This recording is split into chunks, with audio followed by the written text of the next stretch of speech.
내게 있는 모든 것을 함께 찬양하겠습니다. 찬송가 50장 내게 있는 모든 것을 내게 있는 모든 것을 아낌없이 드리네.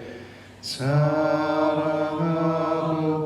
의지하며 주만 따라 살리라. 주께 드리네. 주께 드리네. 사랑하는 구주 앞에 모두 드리네. 내게 있는 모든 것을 겸손하게 드리네. 세상 욕심 머리하니 나를 받아 주소서. 주께 드리네. 주께 드리네. 사랑하는 구주 앞에 모두 드리네. 3절 찬양합니다. 내게 있는 모든 것을 주를 위해 드리네. 주의 성령 충만하게 내게 내려 주소서. 주께 드리네. 주께 드리네. 사랑하는 구주 앞에 한 번 더 고백하겠습니다. 주께 드리네. 주께 드리네. 주께 드리네. 사랑하는 구주 앞에 모두 드리네. 자, 잠깐 기도하겠습니다. 하나님 아버지 감사합니다.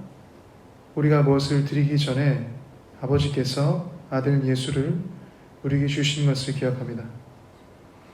주님의 그 놀라우신 은혜로 우리가 구원받았으며 우리의 영원한 생명이 시작되었음을 다시 한번 고백합니다. 그래서 주님, 우리의 삶을 주님께 예배로 다시 한번 드리는 이 아침이 되길 소망합니다. 주님 받아주시고 예배 가운데 홀로 주님 찬양 받아주십시오. 우리의 기도드리는 입술 가운데 주님의 성령께서 주님께서 기뻐하시는 그 기도의 제목들을 주시고 주님의 말씀에 따라 기도할 수 있도록 우리를 다시 한번 충만케 하십시오. 예수님의 이름으로 기도합니다. 오늘 본문 말씀은 누가복음 13장 10절부터 21절 말씀입니다.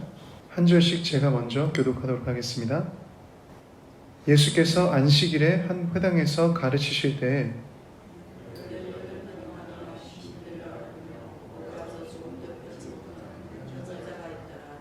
예수께서 보시고 불러 이르시되 여자여 내가 내 병에서 놓였다 하시고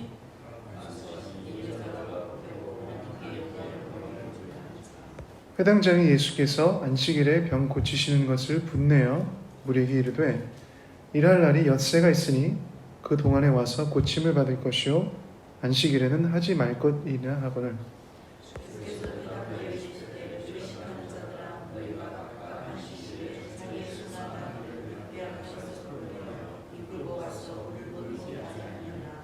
그러면 18해 동안 사탄에게 매임받은 이 아브라함의 딸을 안식일에 이 매임에서 푸는 것이 합당하지 아니하냐.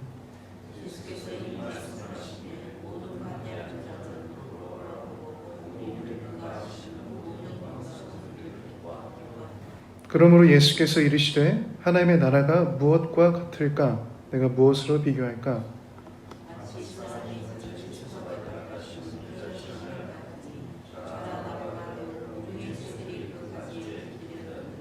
또 이르시되 내가 하나님의 나라를 무엇으로 비교할까? 다 같이 읽겠습니다. 마치 여자가 가루 서말 속에 갖다 넣어 전부 부풀게 한 누룩과 같으니라 하셨더라. 아멘. 우리 함께 읽은 말씀 잠깐 묵상하는 시간 갖겠습니다.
하나님의 예수 그리스도를 통한 은혜는 언제 어디서든지 역사하실 수 있으십니다. 하나님이 사랑하시고 긍휼히 여기심으로 역사하시는 그 은혜는 항상 그 은혜가 필요한 자들에게 지금도 향해 있습니다. 하나님은 예수 그리스도께서 하셨던 것과 같이 예수님을 믿는 믿음으로 예수님의 이름을 통해 그 은혜의 능력이 이 세상에 고통받는 자들에게 임하기를 바라십니다. 안식일의 한 회당에서 가르치시던 주님께서 18해 동안 귀신이 들려 몸이 꼬부라져 펴지 못하는 여자를 보고 고쳐주십니다. 예수님은 먼저 말씀으로 병에서 자유케 되었음을 선포하신 후 안수 기도로 그 여자를 완전히 고쳐주셨습니다. 이 여자의 고통을 알고 계신 하나님의 항상 향해 있던 은혜가 예수님의 순종으로 역사된 것이었습니다. 이 여자는 고침을 받고 하나님께 영광을 돌립니다. 이것으로 예수님은 이 회당에 있는 자들에게 안식일이 종교적으로 지켜야만 하는 날이 아닌 하나님의 은혜를 누리고 하나님을 찬양하는 날임을 알려주셨고, 종교적인 의를 쌓는 것을 지켜보고 정죄하는 날이 아닌 하나님을 사랑하고 이웃을 사랑하는 날임을 깨닫게 해주셨습니다. 그리고 안식일에 고통받던 한 영혼을 자유케 하시는 것으로 보여주시는 것은 예수님이 오심과 그의 십자가 희생으로 인간에게 다가온 그 은혜의 대, 영혼의 자유를 얻을 영적 희년을 선포하신 것이었습니다. 이 예수 그리스도를 통한 하나님의 은혜로 인해 고통받던 영혼이 자유케 됨을 본 회당장은 하나님께 영광을 돌리지 않고 오히려 분노하며 안식일에는 일을 할 수 없다는 종교적인 규칙을 주장하게 됩니다. 원래 이 안식일에 일을 하지 말고 모든 일에서 쉬는 것은 6일 동안의 노동으로 쉴 수 없는 자들을 위해 하나님이 이스라엘 백성에게 주신 하나님의 사랑의 율법이었지만, 이것이 하나님과 그의 사랑을 모르고 행위로만 전승되어 예수님 때에는 사람들이 이것을 종교적인 규칙으로만 알고 행해했던 것으로 인식했던 것입니다. 예수님께서는 이곳에서 안식일을 정말 지키는 것은 이 하나님의 은혜를 나누어 영혼을 자유케 하시는 것임을 보여주셨습니다. 먼저 회당장에게 안식일에도 우리가 정말 원하고 필요한 일들을 그 규칙과 관계없이 행하고 있었던 그 외식을 드러내시고 자기의 삶과 소유보다 더 중요하게 생각해야 할 이 하나님의 딸 아브라함 자손 한 명이 사탄의 억압에서 자유케 되는 것이 더 중요한 것임을 가르쳐 주셨습니다. 주님은 이곳에서 겨자씨 비유를 통해 아주 작은 것 같은 겨자씨 하나와 같은 하나님의 나라가 시작되면 큰 나무로 자랄 잠재력이 있음을 깨닫게 해주십니다. 씨 중에서 또 가장 작은 씨 중에 하나인 겨자씨가 올바르게 심겨지고 자랄 때 새들이 와서 머물 수 있는 크고 무성한 나무로 자라는 이 자연의 법칙을 통해 예수님은 하나님의 나라가 이와 같다고 말씀하셨습니다. 하나님의 말씀과 복음은 하나님의 나라를 마치 또한 누룩이 가루 서말을 100명이 먹을 빵의 양이 되는 것과 같다고 말씀하셨습니다. 이렇게 겨자씨와 같이 그리고 가루 누룩과 같이 하나님의 말씀, 예수 그리스도의 복음은 심겨져서 영광스러운 하나님의 나라가 임하고 확장하는 씨앗이요 원동력이 됩니다. 오늘 본문을 통해 우리가 교회로서 알 수 있는 것은 교회에서도 교회 공동체의 삶과 사역, 특히 예배를 위해 세운 규칙들이 하나님을 사랑하고 이웃을 사랑하는 말씀의 핵심에서 벗어날 경우 하나님의 은혜가 절실히 필요한 자들에게 그 은혜를 나누기 위한 본질을 이룰 수 있다는 것입니다. 좀 더 본문을 정리해서 얘기하자면 교회 사역 또한 예배 또한 교회를 위해 존재하는 것이 아닌 그 사람들을 위해 존재하는 것이며 그 은혜를 나누기 위한 시간임을 말씀하신 주님의 말씀인 것입니다. 하나님의 말씀이 선포되고 하나님의 은혜가 역사해야 하는 회당에서 종교적 규칙을 어겼다고 분노했던 회당장의 모습은 현 시대의 많은 그리스도인과 교회들에게서도 발견할 수 있다고 생각합니다. 우리의 사역 또한 그렇습니다. 한 영혼에게 전해진 작은 하나님 나라의 은혜, 한 영혼에게 전해진 한 번의 하나님의 말씀, 복음, 또는 한 영혼이 어려움에서 자유케 되는 한 번의 하나님의 은혜의 기적의 역사. 우리 이 소중한 예담교회가 이렇게 하나님의 은혜를 전하여 더욱 성장하고 큰 나무와 같이 자라고 더욱 많은 영혼들을 먹이는, 섬기는 교회 되기를 이 시간 소망하며 예수님의 이름으로 축복합니다. 오늘 본문 말씀을 통해서 한 가지 기도 제목을 나누고 함께 기도하겠습니다. 이렇게 기도했으면 좋겠습니다. 사랑의 예수님, 우리 예담교회를 통해 하나님의 은혜가 역사하고 하나님의 나라가 확장되기를 소망합니다. 교회를 통해 하나님의 뜻이 이루어지고 주님의 영광이 임하길 원합니다. 다양한 어려움에 처한 자들이 하나님의 실제로 역사하시는 은혜의 능력으로 자유케 되고 삶의 희망을 얻도록 역사해 주십시오.